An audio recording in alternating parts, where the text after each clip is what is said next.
Good morning, everybody. Kurt Risch here, and thank you for joining me on One Shepherd. So today we are continuing with our reading of the Old Testament book of 1 Kings chapter 19. And Ahab told Jezebel all that Elijah had done, also how he had executed all the prophets with the sword. Then Jezebel sent a messenger to Elijah, saying, "So let the gods do to me, and more also, if I do not make your life as the life of one of them by tomorrow about this time." And when he saw that, he arose and ran for his life, and went to Beersheba, which belongs to Judah, and left his servant there. But he himself went a day's journey into the wilderness, and came and sat down under a broom tree. And he prayed that he might die, and said, "It is enough. Now, Lord, take my life, for I am no better than my fathers." Then as he lay and slept under a broom tree, suddenly an angel touched him, and said to him, "Arise and eat." Then he looked, and there by the head was a cake baked on coals and a jar of water. So he ate and drank, and lay down again. And the angel of the Lord came back the second time, and touched him, and said, "Arise and eat, because the journey is too great for you." So he arose and ate and drank, and he went in the strength of the food 40 days, 40 nights, as far as Horeb, the mount of God. And there he went into a cave and spent the night in that place.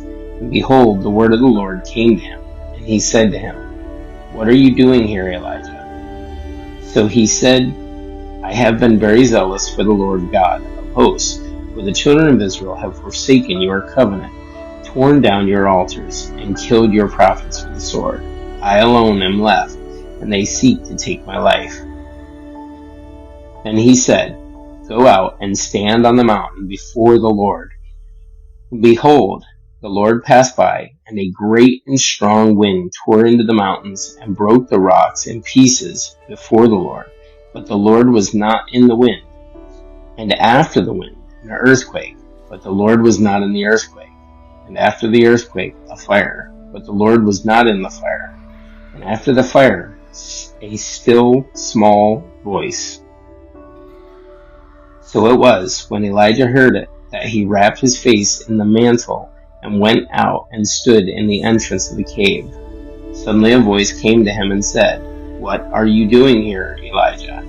And he said, "I have been very zealous for the Lord God of hosts, because the children of Israel have forsaken your covenant, tore down your altars, and killed your prophets with the sword. I alone am left, and they seek to take my life."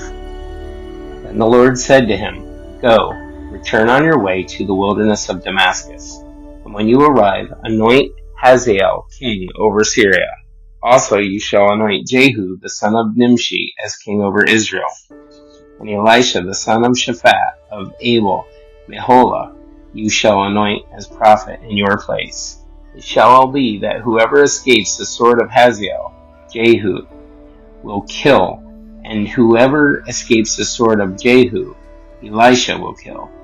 Yet I have reserved 7,000 in Israel, all whose knees have not bowed to Baal, and every mouth that has not kissed him." So he departed from there and found Elisha, the son of Shaphat, who was plowing with 12 yoke of oxen before him, and he was with the 12th. Then Elijah passed by him and threw his mantle on him, and he left the oxen and ran after Elijah, and said, "Please let me kiss my father and my mother, and then I will follow you." And he said to him, "Go back again, for what I have done to you."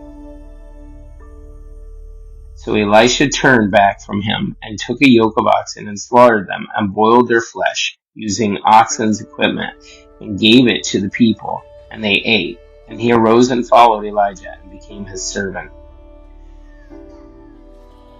Guys, that's it for our reading of the Old Testament book of 1 Kings chapter 19. Thank you for joining us. Please take a quick minute to hit the subscribe button below. Also, check out the other videos. You can see them now on the screen. There's also one of our playlists. And may you have a great day, and may God be with you.